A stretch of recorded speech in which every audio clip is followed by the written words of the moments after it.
Tell us who you are. Well, I'm Roland Singleton. I have been with the port 23 years. I am the de-icing operations manager.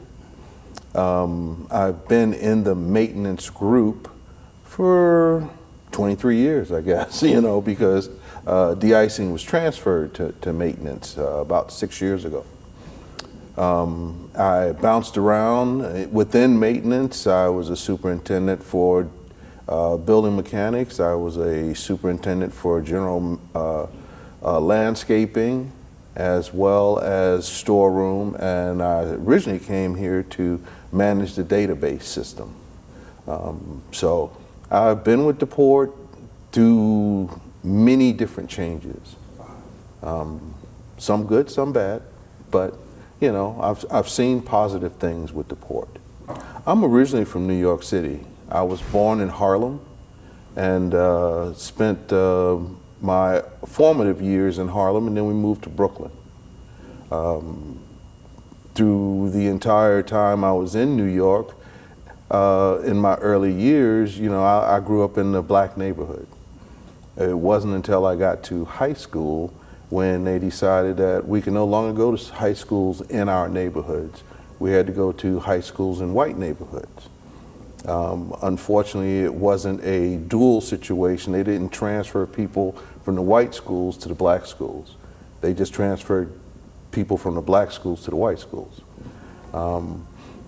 And then I landed in Ontario, Oregon, of all places, in, 1973.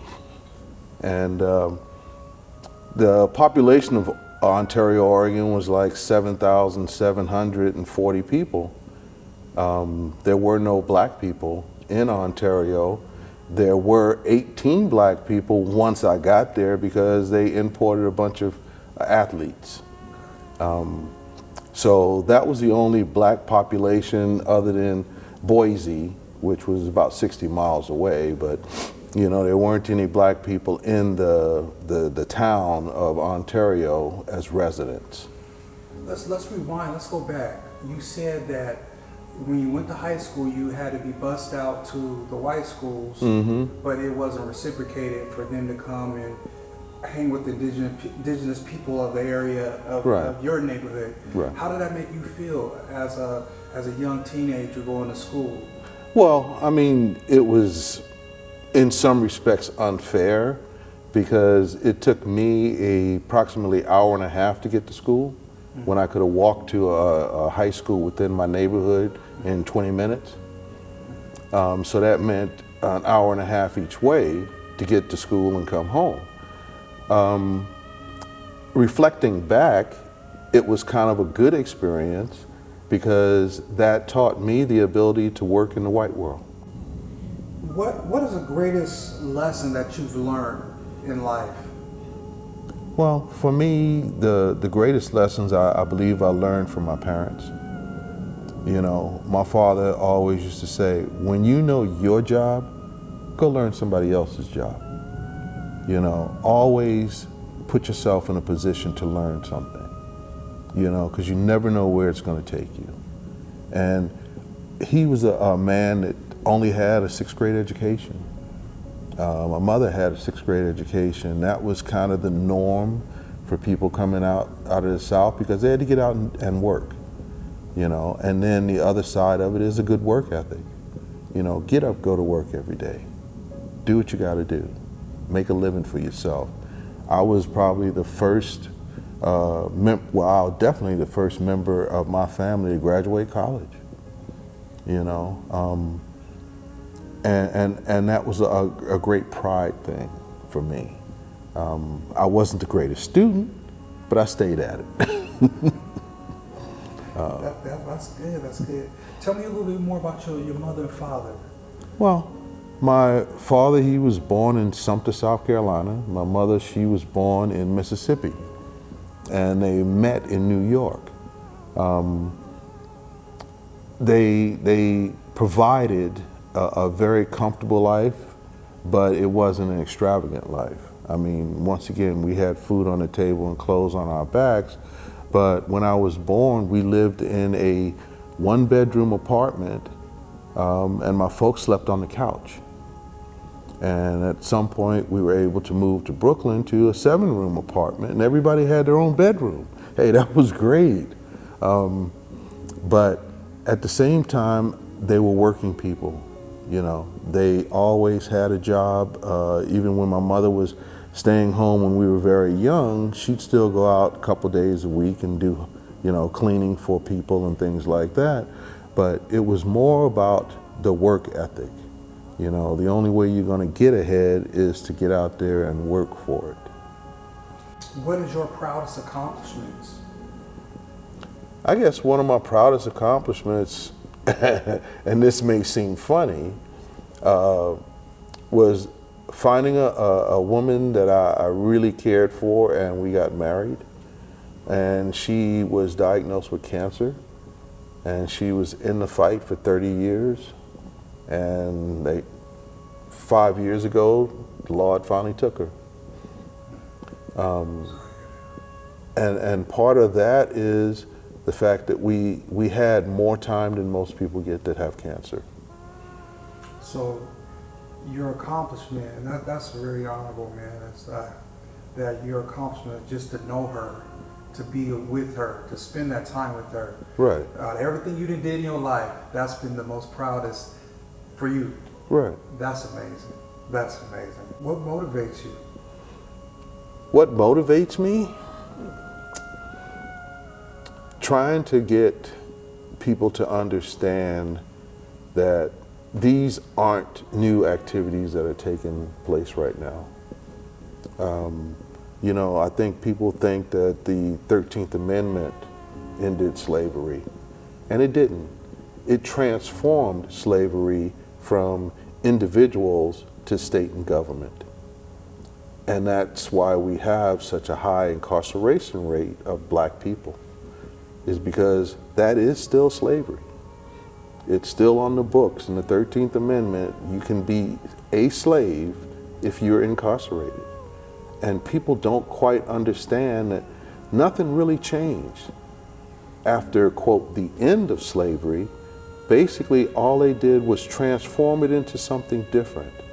The Jim Crow laws that they put in place, all of those were there to keep black people from advancing.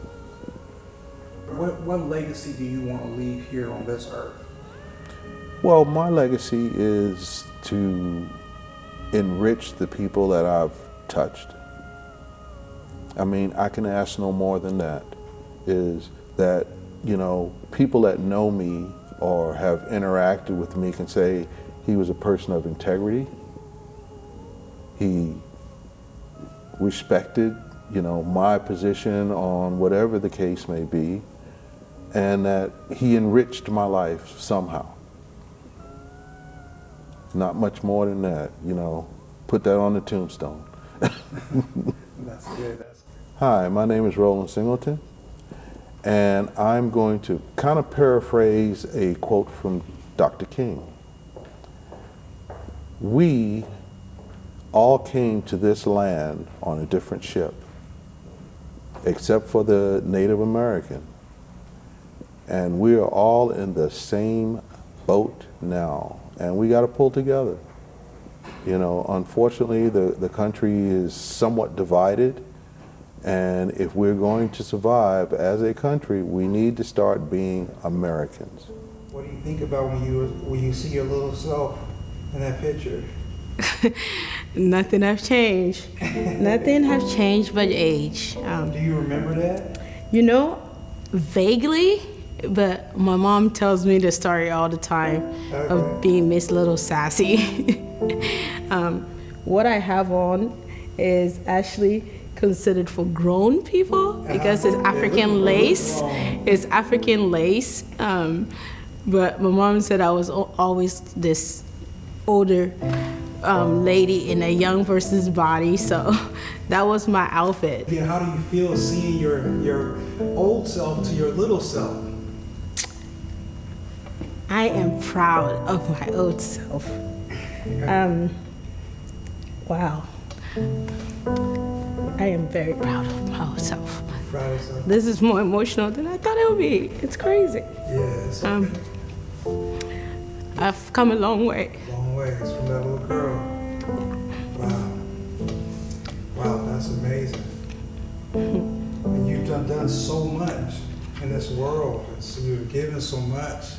That's amazing. Wow. All right. My name is Salima McCrae. I've gone by other names, but my married name was McCrae, so I am currently Salima McCrae. Currently, I work as an airport operations specialist for the Port of Portland. I've been in that position for 2.5 years now. It's a great position. There's more to do, but it's a great position. But overall, I am the woman that never gives up. The sky's the limit for me, and I never stay still. Anybody that you know will tell you that I'm always on the move. Whether it's home, at work, I like to keep moving. I don't like to stand still. What I like about my job is the fact that I am at home. I feel like I'm at home. I love the airport. I've always worked at the airport in some form of capacity.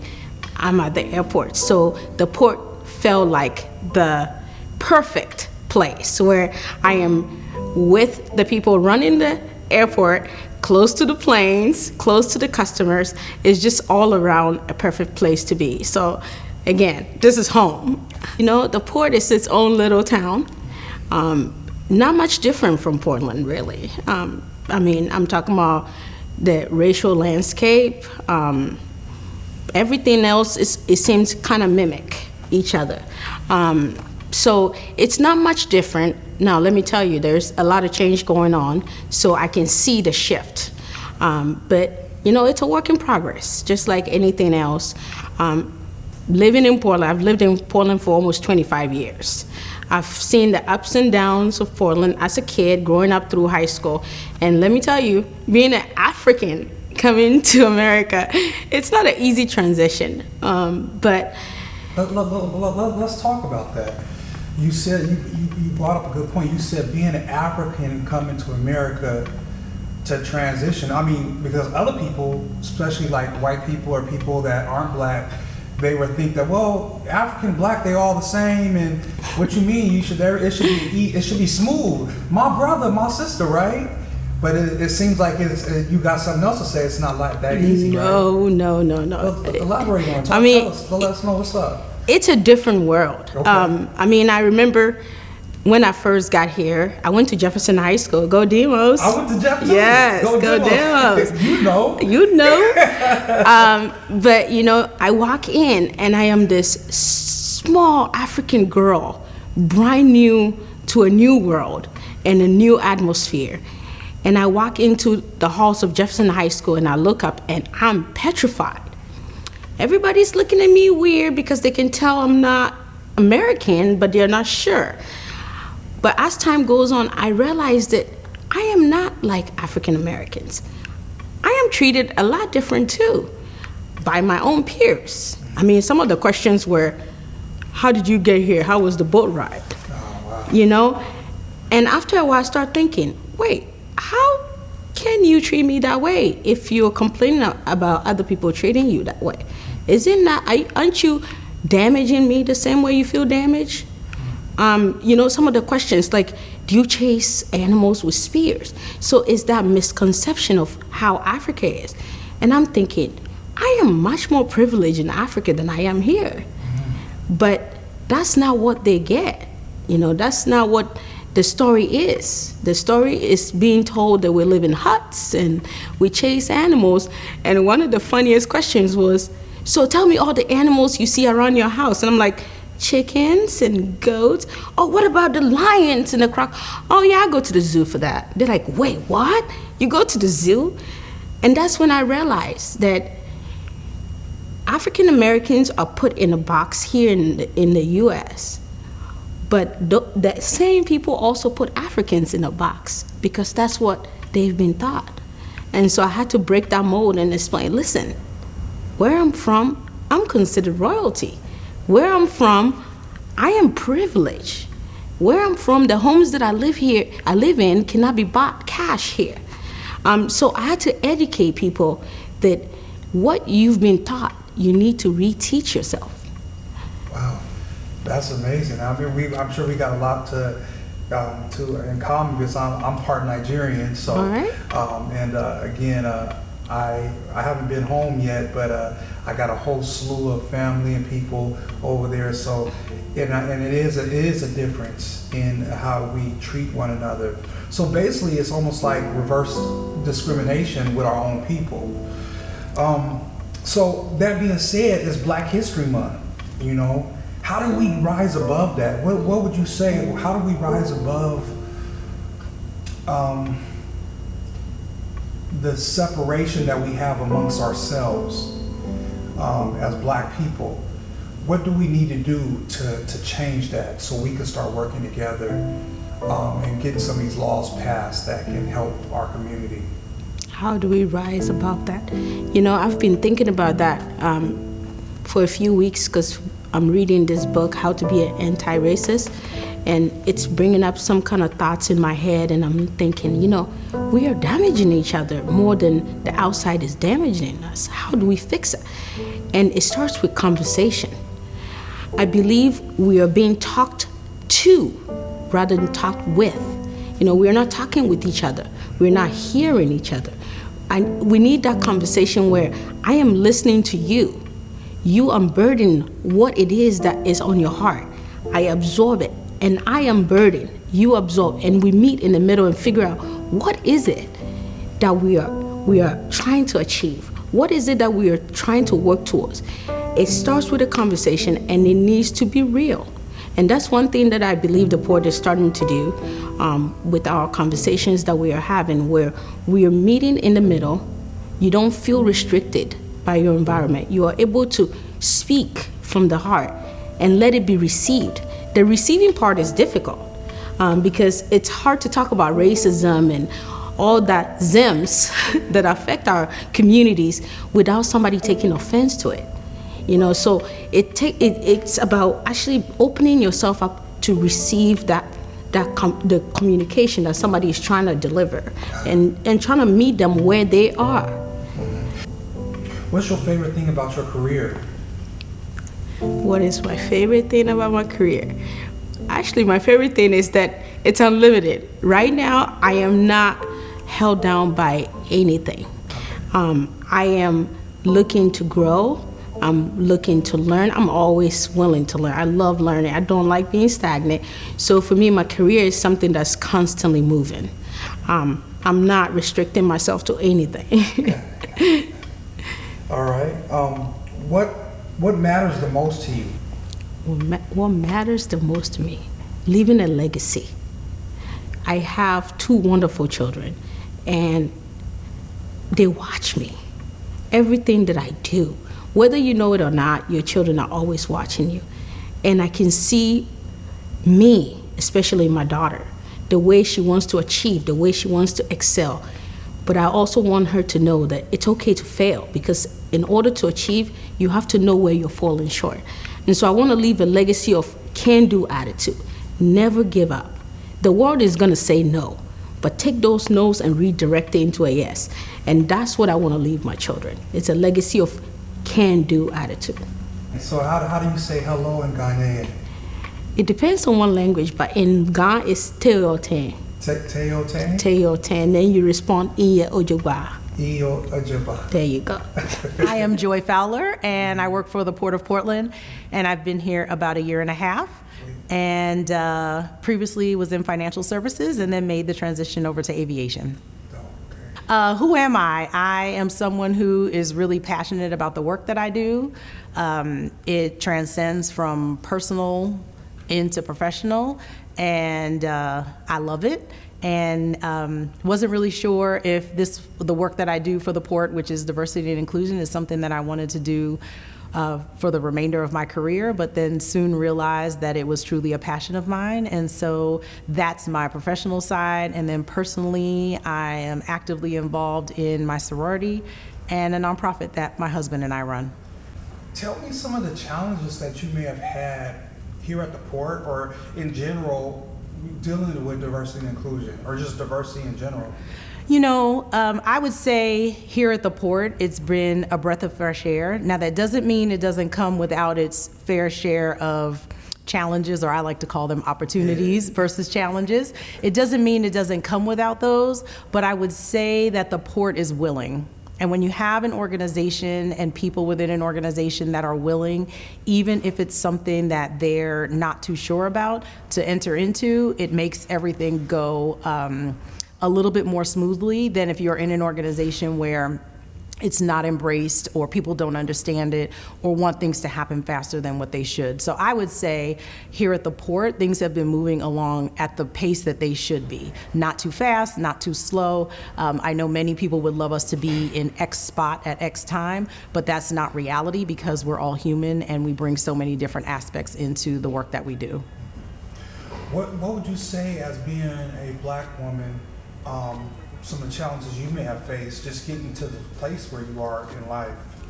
You know, I think a lot of times I've faced the fact that people were like, okay, just because you have a certain level of education, it doesn't mean that you should attain these objectives that you set out for yourself. And that was probably one of the hardest things that I had to realize, because, you know, I had a parent who pushed me to do so many things. She's the reason I got my master's degree. If she was still living, I'm almost certain I would have a doctorate, because that was her objective for me. It didn't matter what I wanted. And so when you have individuals that stop you or don't think that you are as worthy as others, it does make your career that much more difficult. Yeah, so how did you transfer over here to the Northwest? Yeah, I did what people did back then when they were young. You go to high school, you go to college, you graduate college, you get married, you have kids. That is so not the way it's done now, but that was the way it was done, 30 years ago. And that was what I did. I moved here with my first husband, and I was like, what is happening? And where did I just land? Because it was so drastically different from all that I knew. I had a boss who said, hey, do you want to learn how to be successful in Oregon and climb the corporate ladder? And I was like, sure. I mean, I was 24 and, I was a single, and then I turned out to wind up being a single mom for, a year after I got here. And so I had to do things to be successful for myself and my son. Had no clue, you don't know if you're going to meet another person or not. So I was more focused on doing that. And she was like, you have to look people in the eye, which to this day, it is still the hardest thing for me to do. My husband is still like, I'm right here. And it's like, no, it's not you. But look people in the eye. You cannot always just tell them exactly what's going on with them. You have to, share something, fairly nice or pleasurable. And then you can share in a very nice way what's happening. And then you can close it up with something nice again. And I was like, what is happening right now? That's not normal, and it's not reality. But I became so good at it. Like right now, if any New Yorker moved here, I'd be like, let me help you understand what you're about to experience. And I don't anymore ask New Yorkers to change, or anybody coming from another state, and ask them to change, because just because that was my way doesn't mean that's the way. Yeah. How has D&I affected your life? Oh my gosh. Well, I've only been doing D&I for, I think this is my 7th year. And the reality is I probably would not have been able to do this work 10 years ago. And so I got remarried, and my husband and I had a son that was born premature at 24 weeks. and 3 days. And they tell you he's going to be normal, and he was not. He had a very severe seizure disorder and a couple of other developmental delays, and wound up being wheelchair bound by the time he was 5. And I didn't realize that entire time that he was changing my life in such an impactful way. I was spending more time caring for him, my husband and I, and more time focused on, is this really what I'm supposed to be doing with my life? Like, I'm smart, I'm educated, because you have all these misconceptions about what it means to have a child with special needs, especially when you're younger. And so for me, I just was like, is this the way what am I supposed to be doing with my life? Like, how do I keep him healthy? And then it wasn't until he passed away and I looked out at the audience, I'll call it an audience, of who was at his memorial. And I literally saw so many different people, different races, different religions, gender, economics, educational level. And I was just like, this little person who could impact so many lives, so many different people, why do I have all these barriers up? You're raised, my mother raised me the way she did. She didn't raise me to not like people or anything like that. She always raised me to be very aware and very mindful of who I'm interacting with. And then I think being a New Yorker, we're just like that in general. And I watched this little kid he lived until he was 13, interact with so many people at so many different levels. And when he didn't like you, he didn't have the ability to discern, I don't like you because you're wearing an orange hat. I don't like you because you're tall or you're skinny or you're fat or you're whatever. He didn't have that capability. So I knew it was coming from his heart if he didn't care for you. And he had this very clear thing he did, is he would drop his head when he didn't want to interact with someone. And I took a step back from that. And at his memorial, I knew from that day forward, I was going to make a change in my life, and I was going to lead in everything that I did from a loving heart and being open and being welcoming to people that I may not have intentionally not welcomed, but I was going to be more open to receiving them. And then 2 years later, maybe 3 years later, got my job in D&I, and I never knew how the two were really correlated until I started doing the work and interacting with people that are very different, and they think different, they have different, the way they grew up is different, their ideas are different, their ideals are different, and it was just, I realized that that's another reason that I do the work that I do, is because a little person changed my life, 8 years ago. I will say a resounding 100% yes. Loss changes people. And when you compound the losses, so not only did I lose my son 1 year, I lost my stepdad the next year, I lost my mother the year after, my grandmother. So it was like I had these compounding losses, and each year I would say they made me a better person, because I learned how to lead more from my heart versus from what might be going on in my head. And every so often I have a slip. Let me be real that I'm not like this, everything is rosy and everything is perfect. I definitely do fall off, but I always take time to check myself and see, am I still leading the way that, my son would have wanted me to lead? Am I still living up to what the person that he helped to shape me to be? And if the answer is no, I do an adjustment. And if the answer is yes, then I keep moving and then try to incorporate more people into my world. That's amazing. Yeah. What do you want your legacy to be? Ooh, that's a deep question. I would like my legacy to be that Joy did not lead looking for any attention to be placed on her, but to be on the work that she did and what the outcome was with everyone that experienced the work that she did. Wow, that's amazing. A couple more questions. Next one. What do you feel, or why do you feel Black History Month is so important to us as a Black community, you as a Black woman? Elaborate on that. Black History Month is a month that, number one, I never feel it should be a month. I feel like we should be able to celebrate our Blackness 365 days of the year, you know? And so for me, I love that this is a month that is dedicated to not only helping us learn and engage in ways that we might not normally engage, but also helping others to understand how amazing and how phenomenal of a people that we are. Because when I look at who we are as a people, I mean, we have endured so much, so much, but we keep rising.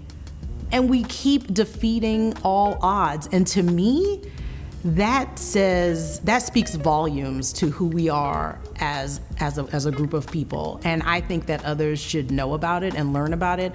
I love just even putting out articles, because a lot of times people don't want to talk to you about it. People don't want to talk to me about my Black experience because sometimes they can't relate, and that's okay. I wouldn't expect someone to be able to relate if they're, you know, a white person, for example, to my experience, because they don't live my experience. But if I can give them any tidbit of education or information that they can at least have in the back of their head, then I know that I've done something to help move, you know, the knowledge and ideas of Black History Month along. So I love that we celebrate it. Like I said, I want to celebrate it all the time. And I definitely think even I learned something during Black History Month. I take time to learn something new every time, which is amazing.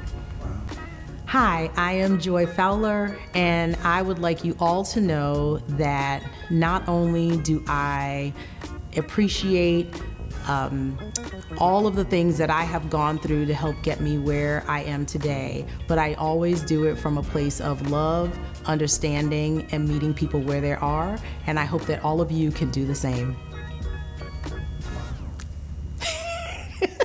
I'm Derek Turner. I am originally from Michigan, because I have the opportunity and the platform to represent my city of Flint, greatest city there is. So originally from Flint, Michigan, born and raised. I'm a Flintstone true and true. Came out to Portland here in 2018, and specifically came out to Portland for the port. I'm a police lieutenant with the Port of Portland Police Department. And you know, I tell people all the time, it's for me when I came out here, I had never been to Portland before, didn't know anyone in Portland, had never visited Portland, and I kind of came on the whim because I was sick of snow. So, you know, I can't remember historically, but I can tell you this example. I tell people all the time, I know I made the right decision when I came out here, and it was February of 2018, right? I came for some pre-employment stuff, and I left at the beginning of a snowstorm, and I came back. I was only gone for like 4 days. I came back to 2 feet of snow in my driveway, and I said, you know what, I'm all set. Wow. That's crazy, man. So you said that you're a lieutenant at the Port of Portland Police Department, but you look real young. And what I've seen is the lieutenants, they usually got a little pepper in their hair, a little gray. Well, I can tell you. So explain to us, like, how did this happen? Yeah, so, you know, I got a little pepper right here. Once I get it cut, and you don't see it that often, it's a little pepper right there, and I'm getting one up top, so I'm hopefully that won't be too much. No, I am young, you know, consider, you know, the position. You know, historically in police departments, when you start talking about lieutenants and above, you know, you're talking guys that have been on the job for probably 25 years, right? They are in their mid, probably 40s, if not older. I've gotten to this policing gig, if you will, at a very young age of 18. And I've worked my way through, right? I did some time in corrections. I did some time for university policing. And then obviously I did work for a municipal police department in the city. So for me, it's always, you know, this has been my passion. You know, people always ask me, what made you want to be a police officer? I said, I don't know, because I was just that kid that when he saw a police officer, I would go up and talk to them. There was no specific incident, right, that really said, hey, I want to be a police officer. Policing has not run in my family. I could tell you some stories of, like, you'd be like, wow, and you still became the police, right? But that's just been my passion. You know, I tell people all the time, I'm good at my job, and I enjoy my job. I love it. I don't know what else I do. But at the same time, I tell people all the time, this job doesn't define me, right? So I'm going to do the right thing, regardless of how hard that may be. The right thing is the right thing, and I don't care who has a problem with it. So if you're the president of the United States, if you're the mayor of a city, I'm going to treat you the same way I would for someone who works at Walmart, because your title means nothing to me. It's about treating people right. Yeah, that's amazing.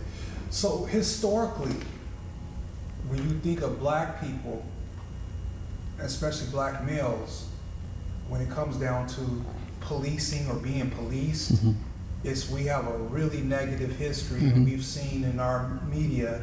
And I'm not saying that all police are the same, so I don't want to paint some narrative like we're police bashing, but we have seen a disparity in how things happen when it comes down to the law. Yeah. What's your take on it as you being a black man and having to enforce some of the things that have been motivated by race, by bigotry, by hate? Yeah.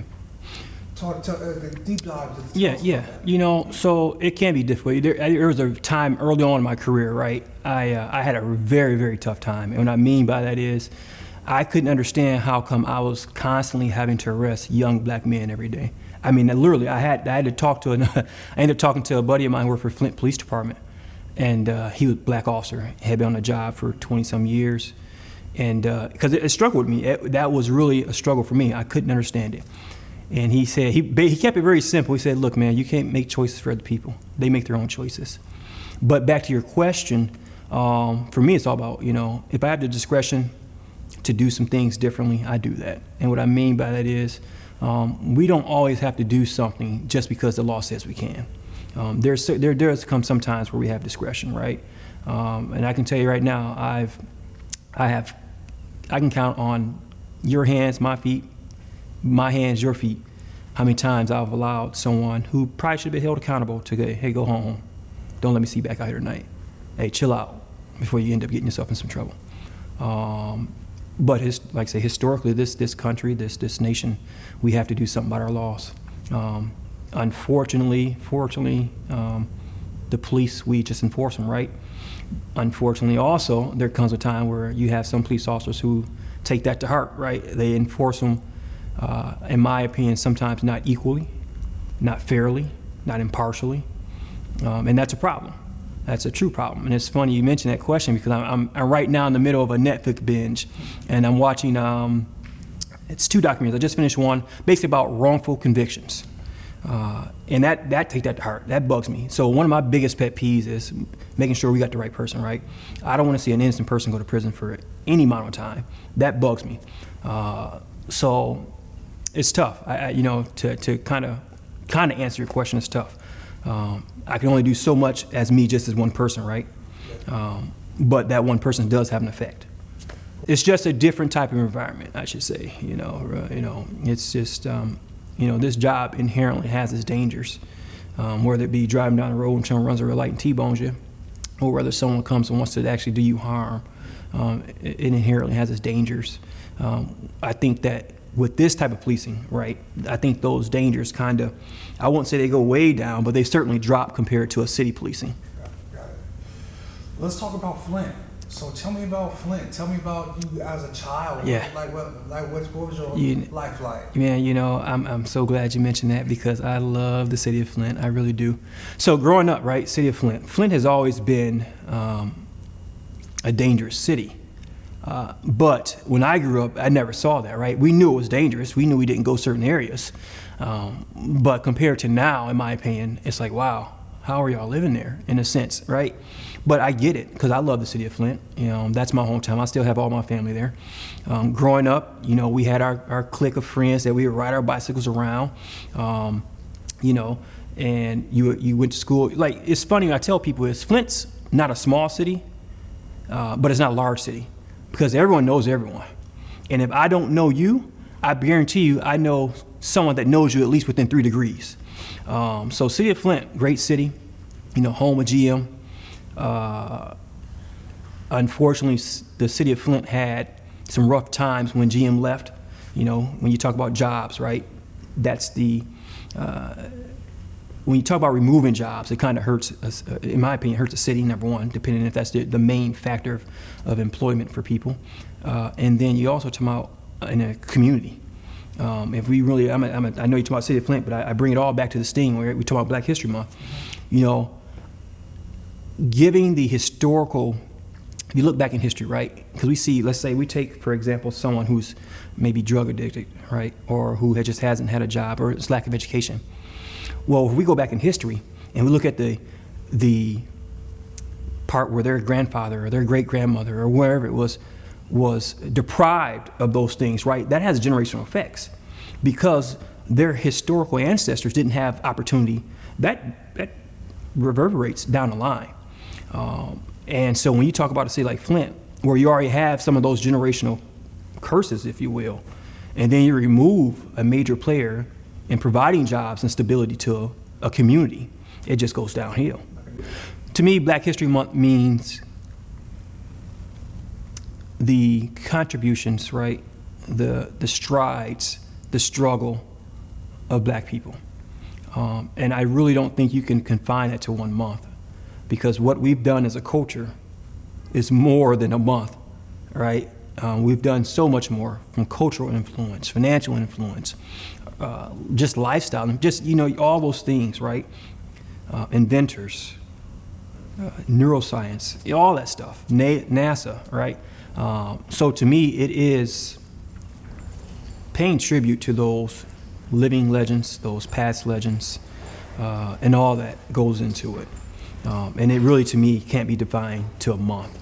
It's so much more matter. So in my 25, 30 plus years, however long the Lord gives me to do this job, if I affect at least one person and positively change them, and I shouldn't say change, influence, right? Because I'm not here to change somebody. I can't change your heart.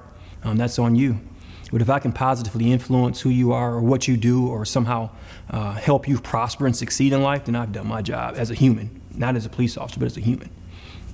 So that's what you want your legacy to be able to help somebody, to influence somebody to change, especially if they're on a downward Exactly, exactly. That's amazing, man.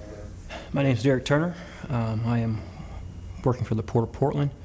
And, you know, if I had to say one thing to someone as a word of encouragement or just a piece of advice, is number one, the Lord will never put more on you than you can bear. And I'm a testament to that. I know that for a fact. And number two, it's kind of a three-part for number two. Always do the right thing. Treat people right. Do the right thing at the right time for the right reasons, and you can't go wrong in life. Hello, my name is John Wilson. I am a PCR for the Port of Portland as a parking control representative. I've been here for about 2.5 years. Love what I do. Originally, I'm from Central Valley, California. If you guys know a small town called Merced, California, that's where I'm originally from. Yeah. Merced, California is very country, very small town. Everybody knows everybody. Growing up as a child, I mean, we were pretty much lived in the suburbs in California. Didn't have really much of a rough life. My mom, she put us in church.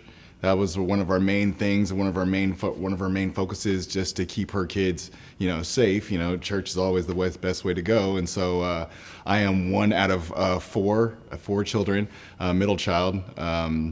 My mother was a single parent, you know, raising 4 kids, which, you know, 3 boys and 1 girl. I mean, we were knuckleheads.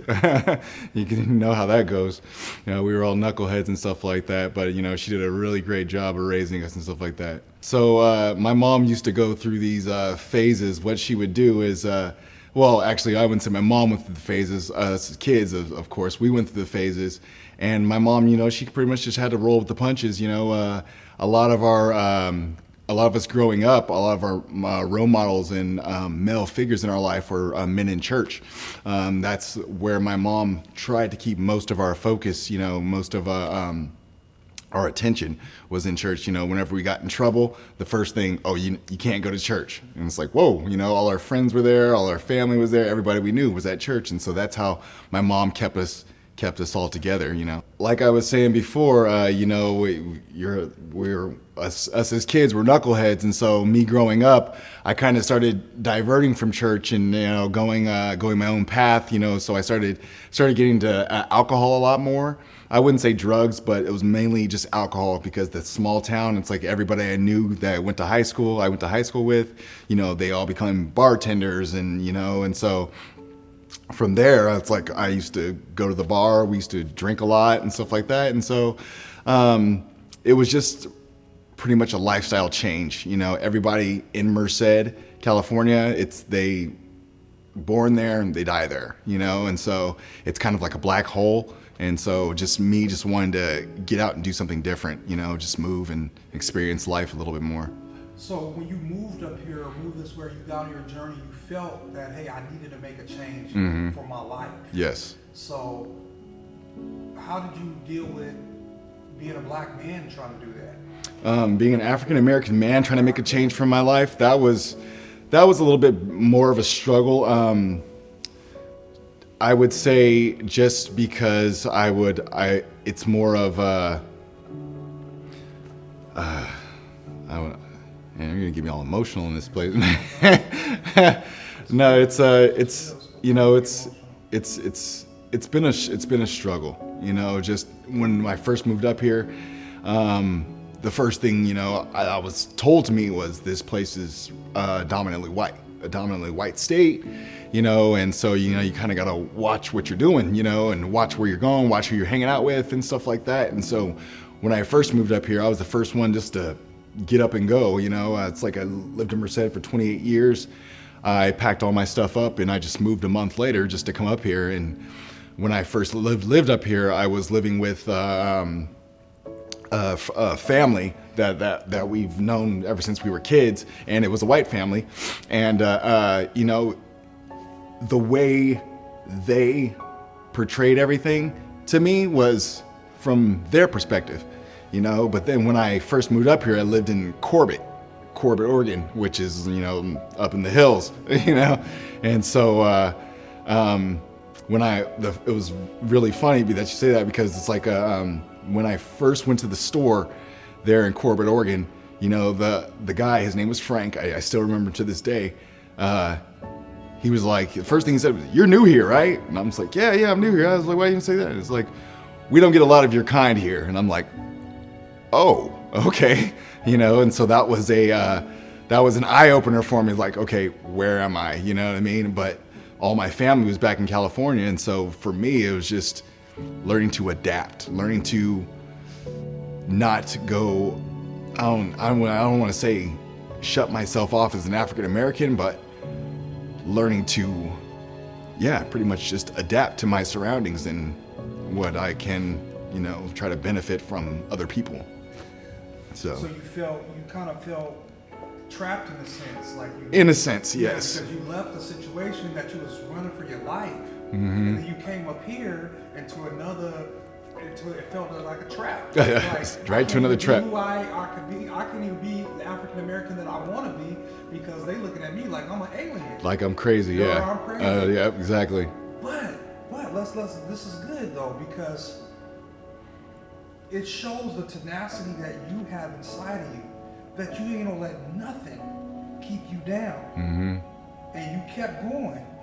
And tell us how you're here at the port, working with the port, and you doing all these other great things. Because if you would have let Frank stop you and say, "Oh, you know what? I'm going back to Mercedes." Yep. Things could have been a little different. Oh yeah. But what kept you going? No, this all stems back from my mother. She's 4 kids, single mother ever since I was 3 years old. Well, I would say younger than that. Single mother, she just told us never to quit. She's always been that parent that's always always had our backs, you know what I mean? She's always been there for us, and she never allowed us to quit whenever we wanted to. She never allowed us to. And so that right there, excuse me, that right there is what kept me going. Just from moving from what I've experienced in life, to what my family's experienced in life. Just keep on keeping on. That's what we do. We survive.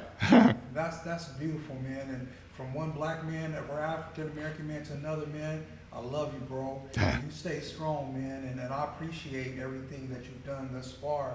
Just in this small time of us knowing each other, your story is definitely compelling and touching me. And you keep on keeping on. You don't let nobody tell you to stop or you can't do it. You keep doing what you need to do to support your family and take care of yourself. Right. That moves me to the next question.